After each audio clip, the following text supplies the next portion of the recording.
Morning, gentlemen, morning, ladies, peoples of the world.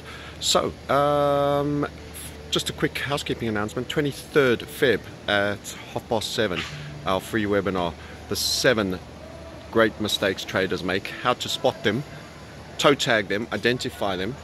By recognizing them, you can ensure that you don't do them again, and it creates higher self-awareness in your mind, so you recognize when you start behaving in a certain way before damage is done. That's the 7 mistakes traders make. And then the 3 great gifts that you get in trading. You don't always have to be in the market. The 3 great gifts that you get that people aren't exploiting in becoming more successful. That's on the 23rd of February, live with me, and at 19:30. That's 7:30 GMT time. A small point on a question I get asked a lot and that I don't have the answer to. I'm always for being utterly candid as I can, and that's the Tether question. What's the deal with Tether? I'm trying to avoid just becoming a mega scam conspiracy artist, yet at the same time understand the concepts, and I haven't reached that understanding yet. But I want to make a few tertiary points just for people in terms of my understanding so far. So this is what I've been able to ascertain so far. The CEO of Binance in a video has claimed to have highly reputable people that he knows that are exchange CEOs and others in his Rolodex that he meets with, that stated that they have, aka the Tether coin, has 100% backing in the money. So let's be clear with that. He didn't see the money in the bank balance. He is saying people that he's very close to, of a very senior nature, that are also engaged with having Tether, have. And they are trustworthy and reliable, and he takes them at a high level. So make of that what you will, as a testament to the backing. But he points out, so just to prove that he's not entirely, he's not just shilling positively for Tether, he points out that the big issue is almost the banking relationships, though.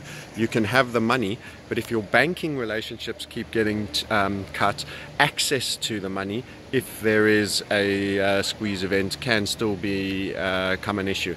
So I don't just think he was just seeing only love and light in all of this. He was prepared to apply some critical thinking to that. So that was a piece of information. Then the general understanding, sometimes people just say, and there you go, as Bitcoin's pumping, so there's a whole increase in the Tether allocation. It depends. It's quite important in what order that happens, but I just want to make the following point that many people might not get. And as I say, I don't know, and I haven't made my mind up, and it's something that requires further research. And if I was fortunate enough to catch some of the inside guys' minds, it's the kind of question I wouldn't mind asking a number of people that are here at the Dollar Vigilante, that are very deep in the crypto circles. But Tether's mandate is to maintain a valuation. Tether's mandate is to maintain a valuation at $1. So when you have a highly expansionary phase in the crypto market, where a lot of money is come in, say Bitcoin is pumping, alts are pumping, a lot of money is coming in, there's a lot of fiat that is put into the markets first, that is then converted into Bitcoin, and then when people are trading and jumping in and out,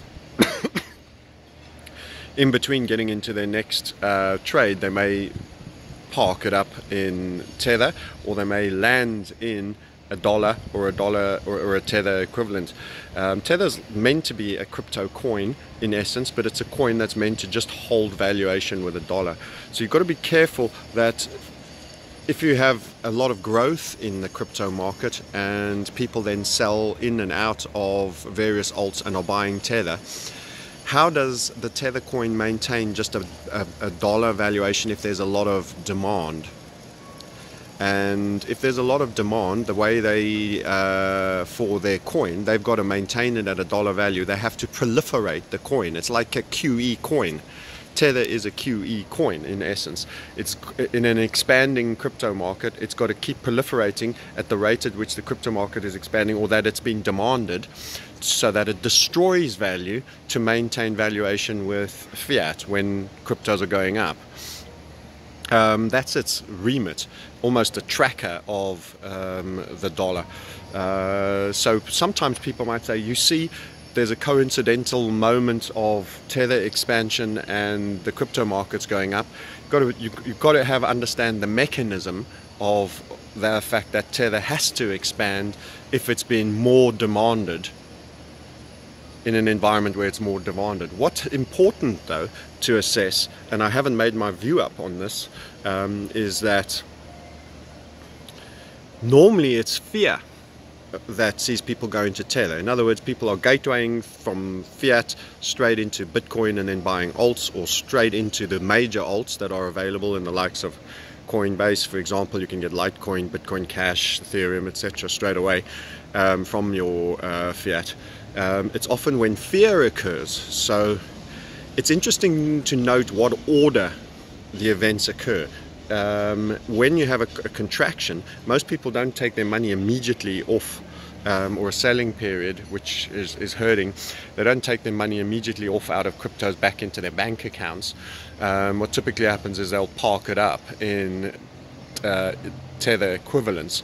So if they're lucky, they can maybe get real fiat, or they're in Tether if they're in the likes of Bittrex, Polynex, and a number of the others that run the Tether. So I would have expected greater demand for Tether in contractions. It's not necessarily required when you're onboarding fresh money. So that remains a question for me. So it's interesting to note what happens first when there's an expansion. Are people actually buying into Tether and then into Bitcoin? Why, I would ask, if you can go straight into Bitcoin from your normal fiat. So that is something that hasn't made full sense to me when people point out to proliferations and expansions in the amount of Tether coinciding with cryptos. So there's unanswered questions in my thinking in terms of this, but I'm withholding judgment to try and ensure that we get to the bottom of it. I know there's a lot of articles, most of them negative, about Tether. So it's something I'd like to have a more complete answer for. And like many of you, I have my own questions. I've also had my suspicions, like in any system, the tendency for people to want to open a fractional reserve banking system wherever they go, and they can proliferate and build great wealth for themselves off minority and attain leverage is always there, the greed genie. So I'm always open to the possibility that that does exist. It's not one I've closed out. So just a couple of thoughts, not a complete understanding by any means, but just my take on where Tether is. It does have a remit to expand, to maintain its dollar valuation, and if it's being highly demanded, they would have to proliferate. But at the moment, I always thought logically that it would have higher demand in when the market's contracting. So it's a bit of a peculiarity that it's expanding unless people are gatewaying or onboarding via Tether, which I don't necessarily think has to be the case. So yeah, unanswered questions, but I'm holding judgment. And then just that final reminder, so 23rd February for the 7 key mistakes that traders make. And knowing the mistakes allows you to become more self-aware and to pull yourself back from the brink prior to stepping on those landmines. And then you actually have 3 great gifts that you can use that require great discipline, but will take you straight away into the top 9%. You want to find out about that, 23rd of Feb, and if you can't do the 23rd of Feb, we've got other dates on the 13th of March and the 29th as well. So we'll be doing that. We'll do reruns, and it'll all be live, by the way. You can say, hey Francis, answer me now. We don't.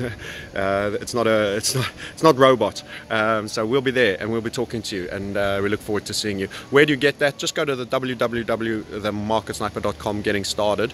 Look out for a double opt-in email. It's all automated. You will definitely get it. Check your folders. If you click that, you'll then get the invite. Speak to you then, and down to the Dollar Vigilante for another lovely day in Mexico.